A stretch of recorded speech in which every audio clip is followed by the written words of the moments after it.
सभी विद्यार्थियों और गुरुजनों को मेरा राम जी राम, जय गौ माता की। आज के वीडियो में हम क्लास 10th के पैराग्राफ राइटिंग के बारे में चर्चा करेंगे। जो बोर्ड एग्जाम के अंदर आपका क्वेश्चन नंबर 5 होगा वो आपका पैराग्राफ राइटिंग होगा। तो शुरू करते हैं आज का पैराग्राफ राइटिंग। तो देखिएगा बोर्ड एग्जाम के अंदर जो क्वेश्चन नंबर आपका 5 आएगा वो पैराग्राफ राइटिंग का आएगा। उसके मार्क्स कितने होंगे? 5। और आपके सिलेबस के अंदर एक तो आपका वर्बल पैराग्राफ है और एक आपका विजुअल है। बोर्ड एग्जाम के अंदर ये दोनों आपके अथवा में आएंगे, एक आपको वर्बल दिया होगा और एक आपको विजुअल दिया होगा। वर्बल के अंदर आपको क्या होगा, कोई ना कोई एक टाइटल दिया होगा, जैसे my favourite teacher, importance of trees, या माय हॉबी, या my first day at school. तो एक कोई ना कोई आपका टाइटल होगा, टाइटल को देख के आप उसके बारे में लिखना है। और विजुअल के अंदर क्या होगा, कोई ना कोई आपको पिक्चर दी हुई होगी। क्या दी हुई होगी? कोई ना कोई आपको पिक्चर दी हुई होगी, या कोई मान लो जैसे डायग्राम आ सकता है, या कोई पिक्चर दी हुई होगी। उस पिक्चर को पहचान करके उसको आइडेंटिफाई करके आपको लिखना है। तो शुरू करते हैं। सबसे पहले राउंड के अंदर मैं आपको वर्बल जो इंपॉर्टेंट पैराग्राफ है उसके बारे में बता रहा हूं, और पीछे जो शॉर्ट स्टोरी है वो मैंने आपको अच्छी तरीके से बताती है, तो आप पीछे वाले वीडियो के अंदर जाके चेक कर लेना। तो शुरू करते हैं आपका पहला पैराग्राफ आज का। जो पहला पैराग्राफ है देखिएगा, वर्बल पैराग्राफ के अंदर इंपॉर्टेंस ऑफ ट्रीज या इंपॉर्टेंस ऑफ फॉरेस्ट, कोई भी टाइटल आ जाए तो आप इसके बारे में लिख सकते हो, या आपको पेड़ों का फोटो दे दे, कहने का मतलब एक पिक्चर के रूप में दे दे, तो आपको उस पिक्चर को देख के पेड़ों के महत्व के बारे में लिख देना। इनसे कोई फर्क नहीं पड़ता, चाहे टाइटल हो चाहे पिक्चर हो तो आपको वो पिक्चर के बेस पे लिख देना है, और टाइटल दिया है तो डायरेक्ट लिख देना है। तो देखिएगा, शुरू करते हैं। पहला वाक्य, ट्रीज आर कॉल्ड, पेड़ पौधे कहलाते हैं, ग्रीन गोल्ड, हरा सोना, ऑफ ए नेशन, एक राष्ट्र का। पेड़ पौधे एक राष्ट्र का हरा सोना कहलाते हैं। They are the greatest gift, ये सबसे बड़ा उपहार है, ऑफ नेचर, प्रकृति का, टू ह्यूमैनिटी, मानवता के लिए। और जो पेड़ पौधे हैं वो मानवता के लिए प्रकृति का सबसे बड़ा उपहार है। दे गिव अस, वो हमें देते हैं, शेड, छाया, फ्लावर्स, फूल, फ्रूट, फल, and add to the beauty, और सुंदरता को क्या करते हैं? बढ़ाते हैं। ऐड का मतलब क्या होता है? बढ़ाना, और वो सुंदरता को क्या करते हैं? बढ़ाते हैं। ऑफ द सराउंडिंग्स, सराउंडिंग्स का मतलब होता है चारों ओर का वातावरण। और जो पेड़ पौधे हैं हमें फल, फूल, छाया सब कुछ देते हैं, और हमारे चारों ओर की सुंदरता को क्या करते हैं? बढ़ाते हैं। दे एक्सेल, वो छोड़ते हैं, ऑक्सीजन टू अस, हमारे लिए, और पेड़ पौधे हमारे लिए ऑक्सीजन छोड़ते हैं। वी कांट सर्वाइव, जिसके बिना हम क्या नहीं रह सकते? सर्वाइव, जीवित नहीं रह सकते। विदाउट इट, इसके बिना, और ऑक्सीजन के बिना हम जीवित नहीं रह सकते हैं। दे प्रोवाइड, वो हमें देते हैं, फ्यूल यानी लकड़ी, टू द पुअर, गरीबों को, और पेड़ पौधे गरीबों को क्या देते हैं? फ्यूल देते हैं, ईंधन देते हैं, लकड़ी देते हैं। एंड फर्नीचर, और फर्नीचर देते हैं, फॉर बिल्डिंग्स, भवनों के लिए, और भवनों के लिए क्या देते हैं? फर्नीचर देते हैं। दे कीप, वो रखते हैं, द वेदर यानी मौसम को, वेल इन कंट्रोल, बिल्कुल नियंत्रण में, और वो मौसम को भी एकदम किस में रखते हैं? कंट्रोल में रखते हैं, नियंत्रण में रखते हैं। दे ब्रिंग, वो लाते हैं, रेन, बारिश, और चेक फ्लड, और बाढ़ के ऊपर भी क्या रखते हैं? चेक यानी कंट्रोल रखते हैं या नियंत्रण रखते हैं, बाढ़ को भी रोकते हैं। एंड प्रिजर्व सॉइल, और मृदा अपरदन को भी क्या करते हैं? रोकते हैं। एंड मिट्टी के कटने से भी क्या करते हैं? वो रोकते हैं। इन नट सेल, संक्षिप्त में, यदि आपको इन नट सेल याद नहीं रहे तो आप सीधा लिख सकते हो इन शॉर्ट। क्या लिख सकते हो?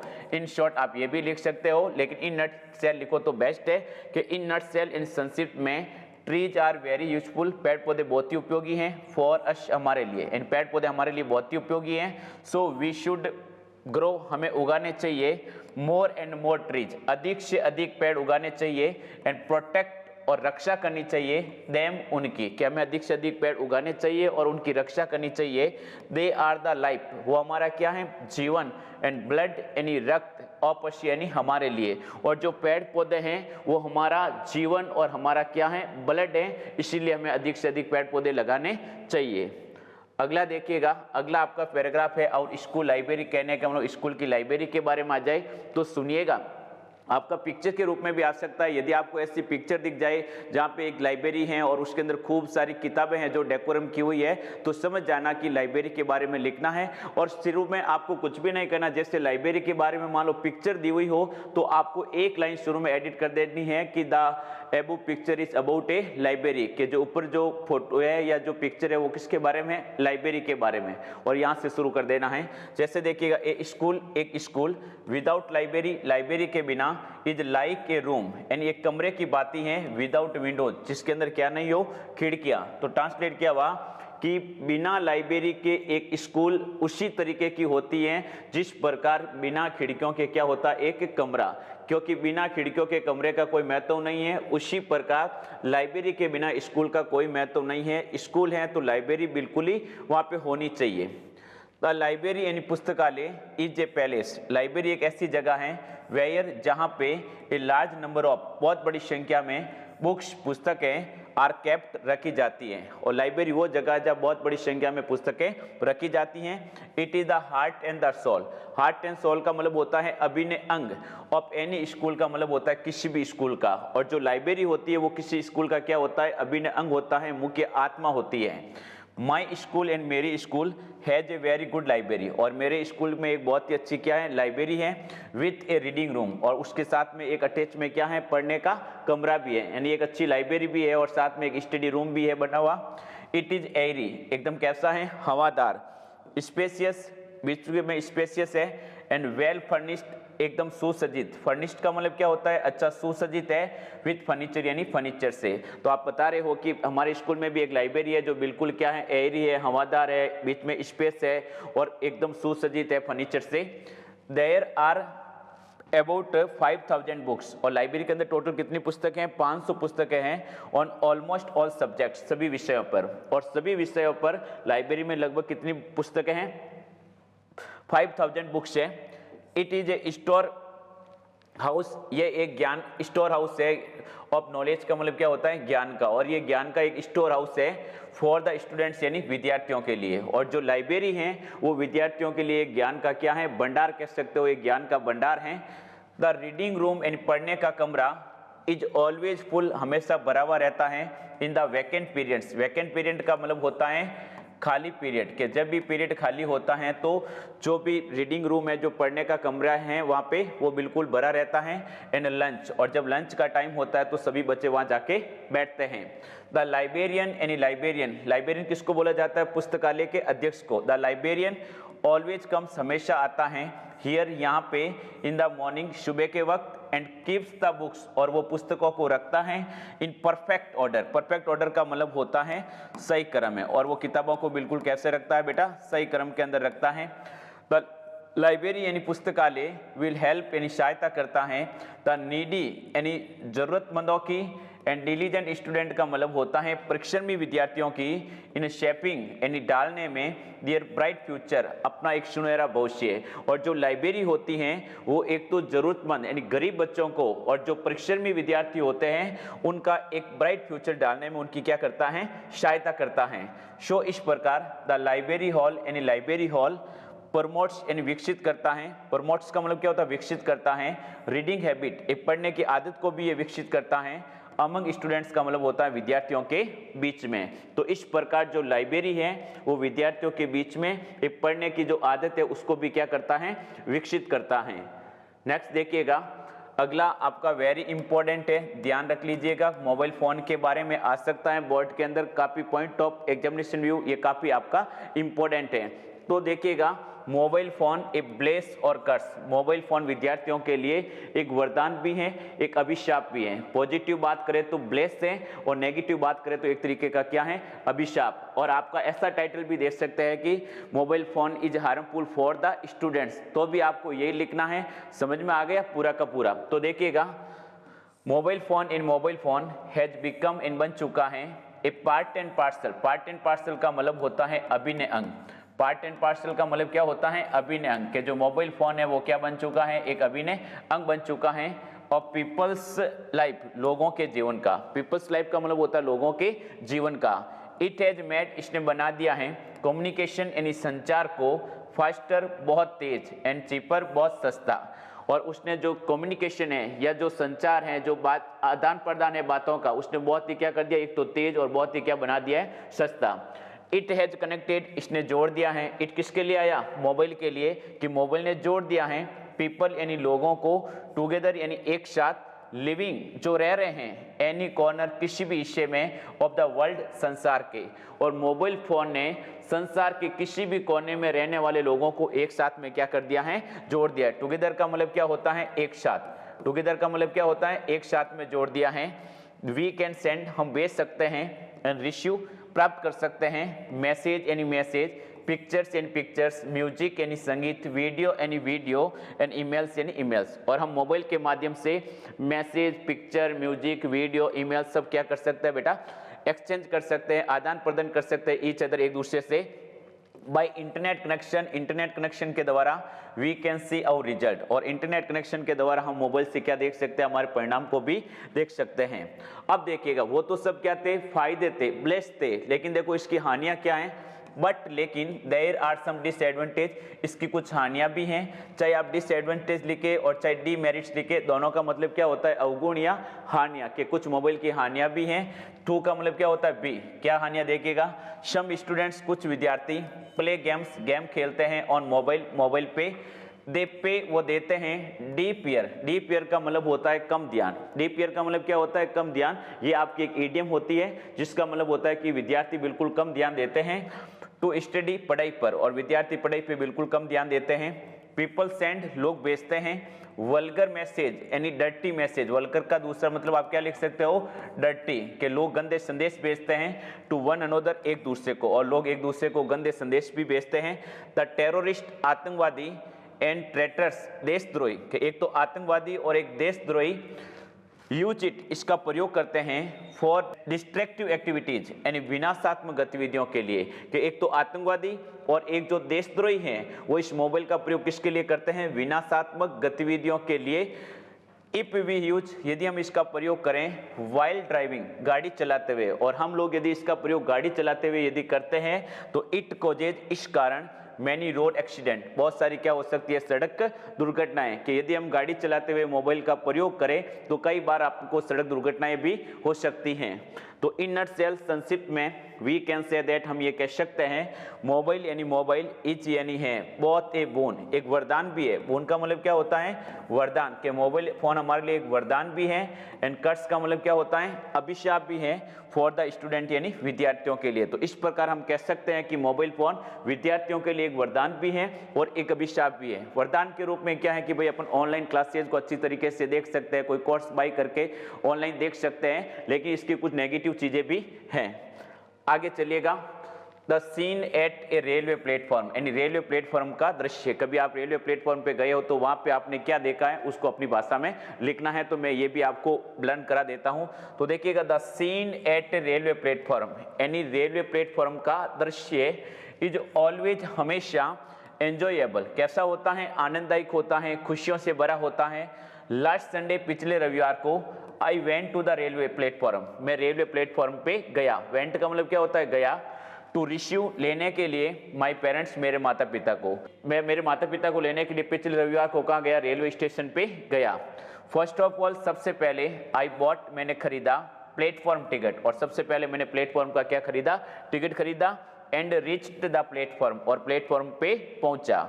The train was late, train क्या थी, थोड़ी लेट थी, देरी थी। बाई एन आवर, कितना, 1 घंटा ट्रेन क्या थी, लेट थी, देर से चल रही थी। सो इसीलिए, आई हैड इनफ टाइम, मेरे पास में पर्याप्त समय था। टू एंजॉय द सीन, उस सीन का आनंद लेने का या उस दृश्य का आनंद लेने का मेरे पास में पर्याप्त समय मिल गया। एट द रेलवे स्टेशन, यानी रेलवे स्टेशन पे, कहने का मतलब ट्रेन 1 घंटा लेट थी तो 1 घंटे में वहां रेलवे प्लेटफॉर्म पे घूमने का जो दृश्य था उसका मेरे को आनंद का समय मिल गया लेने का। There were some tea stall, वहां पे थोड़ी सी चाय की दुकानें थी कुछ।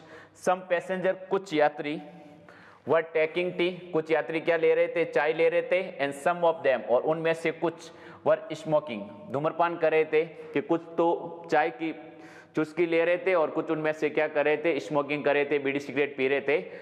वेंडर्स, वेंडर्स का मतलब क्या होता है, फेरी वाला। वर सेलिंग, यानी बेच रहा था, स्वीट्स, मिठाइयाँ। क्रिस्पी साल्टी, कहने का मतलब है, क्रिस्पी साल्टी का मतलब नमकीन बेच रहा था, बिस्किट एक्सेट्रा, यानी इत्यादि। और जो वेंडर्स था, फेरी वाला, वो क्या बेच रहा था, मिठाई, नमकीन और बिस्किट बेच रहा था। There was a book stall, वहां पे एक छोटी सी बुक स्टॉल भी थी, पुस्तकों की दुकान भी थी छोटी सी। आफ्टर सम टाइम, कुछ समय बाद, द ट्रेन रिच्ड, और कुछ समय बाद ट्रेन आ गई। देयर वाज मच नॉइज, वहां बहुत अधिक क्या हुआ, शोर शराबा। मच नॉइज का मतलब होता है बहुत अधिक शोर शराबा हुआ। At the platform, in platform पे, और जैसी ट्रेन आई तो प्लेटफॉर्म पे बहुत सारा क्या हुआ, शोर शराबा। सम पैसेंजर्स, कुछ यात्री वर गेटिंग डाउन, नीचे उतरे थे, और जो कुछ यात्री थे वो तो कुछ यात्री ट्रेन से नीचे उतरे थे। एंड समवंस, एंड कुछ यात्री वर गेटिंग इन, और कुछ यात्री है जो ट्रेन के अंदर चढ़ रहे थे, जिनका डेस्टिनेशन आ गया था, गंतव्य स्थान, वो तो नीचे उतर रहे थे, और कुछ को आगे जाना था तो वो अंदर चढ़ रहे थे।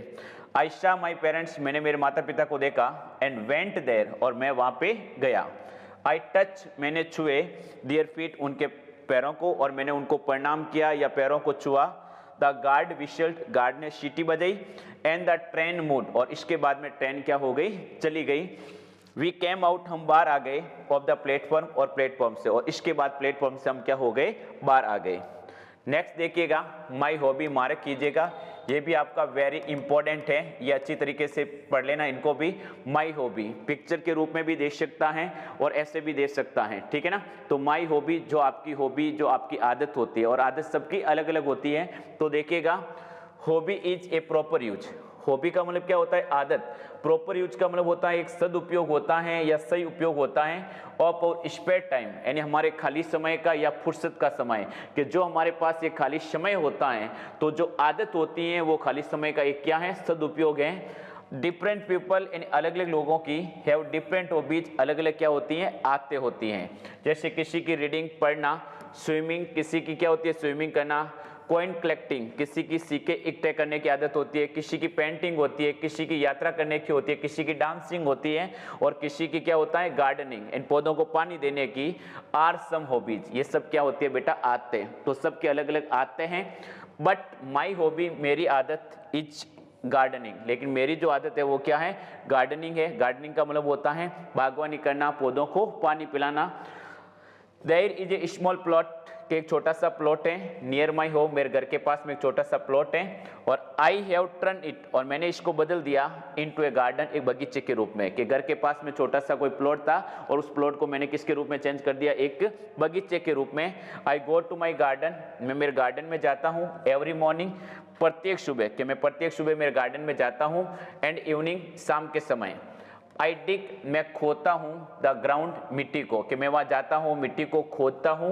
और सो सीड्स, और उसके अंदर क्या बोता हूँ, बीज। सो का मतलब क्या होता है, बोना, कि मैं फिर उसके अंदर क्या बोता हूँ, बीज बोता हूँ। सीड्स का मतलब क्या होता है, बीज, कि मैं जमीन को खोदता हूँ और उसके अंदर बीज बोता हूँ। एंड वाटर देम, और फिर मैं उन बीजों को क्या देता हूँ, पानी। ऑल दीज वर्क, ये सभी कार्य, प्रोवाइड मी, मुझे देते हैं, फिजिकल एक्सरसाइज, शारीरिक व्यायाम। और जो भी मैं ये कार्य करता हूँ, जमीन को खोदना, बीज बोना, पानी पिलाना, तो ये सभी कार्य मुझे क्या देते हैं, एक शारीरिक एक्सरसाइज, शारीरिक व्यायाम देते हैं। आई ग्रो, मैं उगाता हूँ, डिफरेंट काइंड्स ऑफ फ्रूट्स, अलग अलग प्रकार के फल, वेजिटेबल्स, सब्जियाँ, एंड फ्लावर्स, फूल, कि मैं वहाँ पे अलग अलग टाइप के फ्रूट्स, वेजिटेबल्स और फ्लावर्स जो है वहाँ पे उगाता हूँ, इन द गार्डन, बगीचे में। इट गिव्स मी प्लेजर, और ये सब चीज़ें मुझे क्या देती है, आनंद और खुशी देती हैं। थज, इस प्रकार, माई हॉबी, मेरी आदत, इज यूजफुल, उपयोगी है, फॉर मी, मेरे लिए, कि इस प्रकार मेरी जो आदत है वो मेरे लिए उपयोगी हैं। It is a proper use, और ये एक सदुपयोग है। ऑफ लेजर टाइम, ये मेरे फुर्सत के समय का एक क्या है बेटा, सदुपयोग भी है। आगे देखिएगा, इसके बाद में है the book I like most, या an interesting book I have read. आ सकता है कि कौन सी बुक है जो सबसे ज़्यादा आपको पसंद है। यदि ऐसा टाइटल आए तो यदि आपके स्कूल में मान लो कोई दूसरी बुक के बारे में कराए तो आप कई किस्से भी लिख सकते हो, जो आपको अच्छा लगे वो आप बुक के बारे में मेंशन कर दो। ये कह रहा है the book I like most, ऐसी किताब जिनको मैं सबसे ज़्यादा क्या करता हूँ, पसंद, या ऐसा टाइटल आ जाए N interesting book that I have read, के एक बहुत ही रुचिकर पुस्तक जो मैंने पढ़ी है। एक ये कोटेशन लाइन लिखी है कि हाउस विदाउट बुक्स, यानी बिना पुस्तकों के एक घर, इज लाइक ए रूम, उस रूम की बातें हैं, विदाउट विंडोज, बिना खिड़कियों के, कि यदि आपके घर के अंदर कोई किताब नहीं है धार्मिक, तो घर उसके समान है जिस प्रकार बिना खिड़कियों के क्या होता है, एक कमरा। तो देखिएगा, ये लाइन यदि आप लिखो तो ठीक, नहीं लिखो तो कोई जरूरी नहीं है, आपको यहाँ से लिखना शुरू कर देना है। आई रेड, मैंने पढ़ी, मैनी बुक्स, बहुत सारी पुस्तकें, and they were very interesting, और वो सब बहुत ही क्या है, रुचिकर थी, कि मैंने खूब सारी किताबें पढ़ी है मेरी लाइफ के अंदर, वो सब क्या थी, इंटरेस्टिंग थी। बट लेकिन आई लाइक रामचरितमानस, लेकिन मैं रामचरितमानस को क्या करता हूँ, पसंद करता हूँ। द मोस्ट का मतलब होता है सबसे अधिक, लेकिन मैं रामचरितमानस से उनको सबसे ज़्यादा क्या करता हूँ, पसंद करता हूँ। इट वॉज रिटन, ये लिखी गई थी बाय तुलसीदास, और ये बुक किसके द्वारा लिखी गई थी, तुलसीदास के द्वारा। It is the life history, और इसके अंदर क्या है, लाइफ हिस्ट्री है ऑफ श्री राम, एंड भगवान श्री राम के जीवन की जो पूरी कहानी है वो किसके अंदर है, रामचरितमानस के अंदर। हिज फादर, उसके पिता ने, किसके पिता ने, भगवान श्री राम के पिताजी ने, ऑर्डर्ड हिम, उनको आदेश दे दिया था भगवान श्री राम को, गो टू फॉरेस्ट, कहाँ जाने का, फॉरेस्ट में जाने का आदेश दे दिया वनवास के लिए। ही ओबेड, उन्होंने पालन किया। हिज फादर, अपने पिता की आज्ञाओं का, और भगवान श्री राम ने अपने पिता की आज्ञाओं का पालन किया। एंड वेंट, और वो चले गए टू फॉरेस्ट, यानी जंगल में चले गए। हिज यंगर ब्रदर, उसके छोटा भाई लक्ष्मण, यानी Lakshman, and his wife Sita, और उसकी पत्नी सीता, यानी भगवान श्री राम के भाई लक्ष्मण और भगवान श्री राम की पत्नी माता सीता, आल्सो वेंट, वो भी गई, विथ हिम, उनके साथ, और ये भी उनके साथ में गए। आफ्टर 14 ईयर्स, यानी 14 वर्ष बाद, आफ्टर 14 ईयर्स यानी 14 वर्ष बाद, दे रिटर्न, वो लौटे टू अयोध्या, यानी अयोध्या, और 14 वर्ष के वनवास के बाद में वो वापस कहाँ लौटे, अयोध्या लौटे। और इट टेल्स, और ये बताता है, कहने का मतलब जो ये कहानी है आपको क्या संदेश देती है ये किताब, कि इट टेल्स, ये बताती है, अस यानी हमें, ड्यूटीज यानी कर्तव्य, ऑफ ए सन, एक पुत्र का, टू हिज फादर, अपने पिता के प्रति।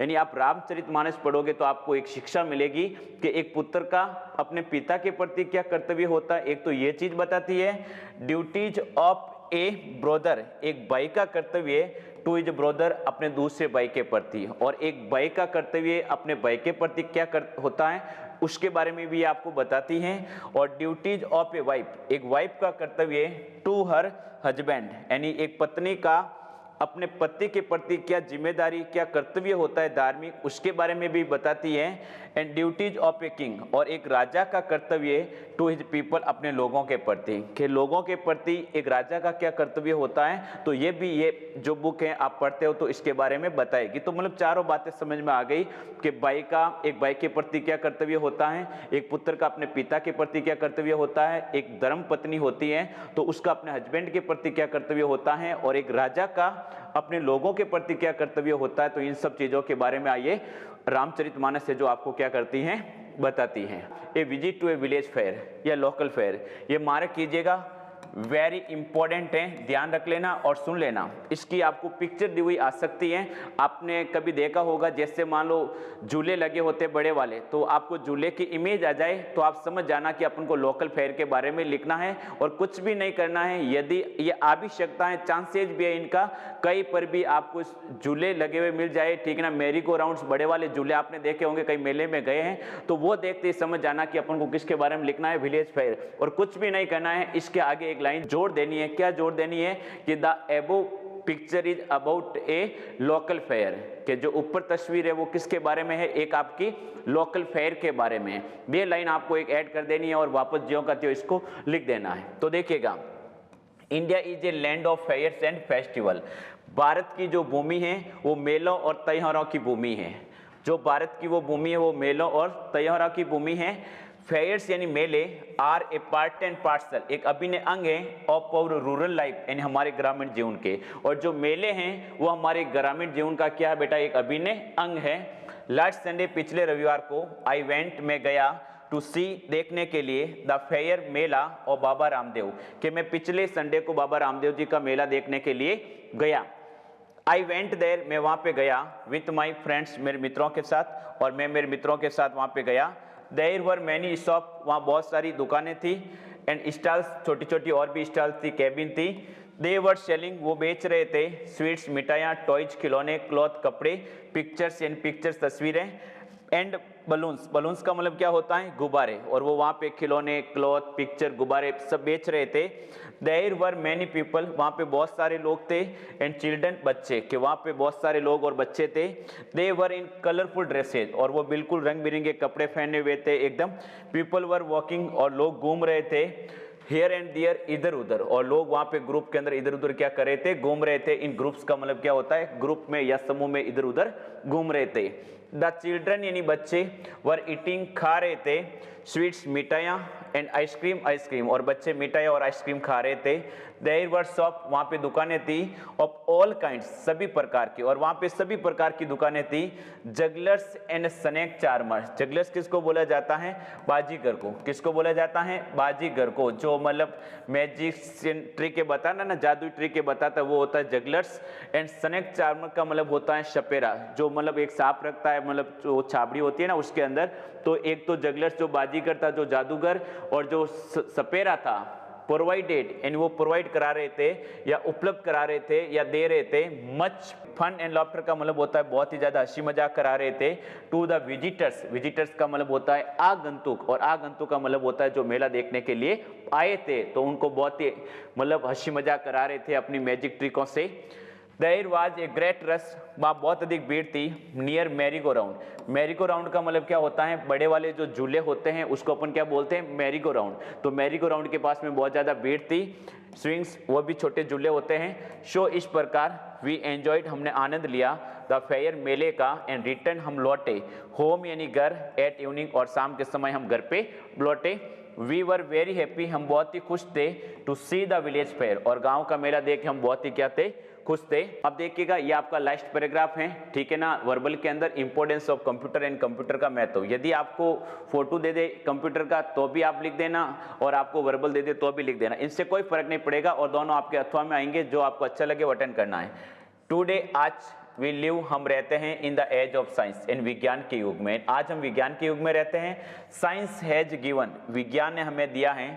मैनी वंडरफुल थिंग्स, बहुत सारी आश्चर्यजनक वस्तुएं दी है। विज्ञान ने हमें बहुत सारी वंडरफुल चीजें दी हैं। Computer is one of them, और कंप्यूटर उनमें से क्या है?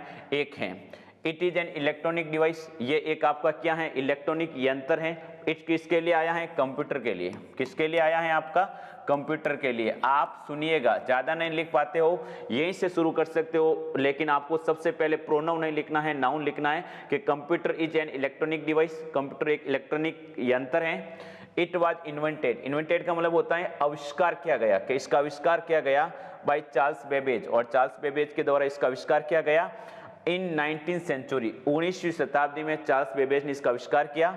इट इज यूज्ड, इनका प्रयोग किया जाता है। इन ऑल फील्ड, सभी क्षेत्रों में। ऑफ एजुकेशन, शिक्षा के, और इनका जो प्रयोग है शिक्षा के सभी क्षेत्रों में होता है। कंप्यूटर है चेंज, कंप्यूटर ने परिवर्तित कर दिया है। और डेली लाइफ, हमारे दैनिक जीवन को, और कंप्यूटर ने हमारे दैनिक जीवन को क्या कर दिया है? परिवर्तित कर दिया है। इट कैलकुलेट्स, ये गणना कर सकता है। कैलकुलेट्स का मतलब क्या होता है? गणना करना, कि ये गणना कर सकता है। एट वेरी हाई स्पीड, बहुत ही तेज गति से। एंड करेक्टली, एकदम सही तरीके से, एकदम सही शुद्ध है, जो बहुत ही तेज गति से क्या कर सकता है? गणना। इट कैन ऐड, जोड़ कर सकता है। सब्ट्रैक्ट, बाकी कर सकता है। मल्टीप्लाई, गुणा कर सकता है। डिवाइड, भाग, और ये जोड़, बाकी, गुणा, भाग कर सकता है। इट कैन स्टोर, ये इकट्ठा कर सकता है। और इंफॉर्मेशन, जो हमारी सूचनाएं होती है उनको भी इकट्ठा कर सकता है। इट कैन टीच चिल्ड्रन, ये बच्चों को पढ़ा सकता है। इट इज़ वेरी यूजफुल, ये बहुत ही उपयोगी होता है। In the field of education, शिक्षा के क्षेत्र में, और शिक्षा के क्षेत्र में ये बहुत ही उपयोगी है। इट मेक्स, ये बनाता है। मार्कशीट, यानी मार्कशीट एंड रिजल्ट का मतलब होता है परिणाम, और आपको पता है कि कंप्यूटर है जो हमारा रिजल्ट भी तैयार कर सकता है और हमारा मार्कशीट भी बना सकता है।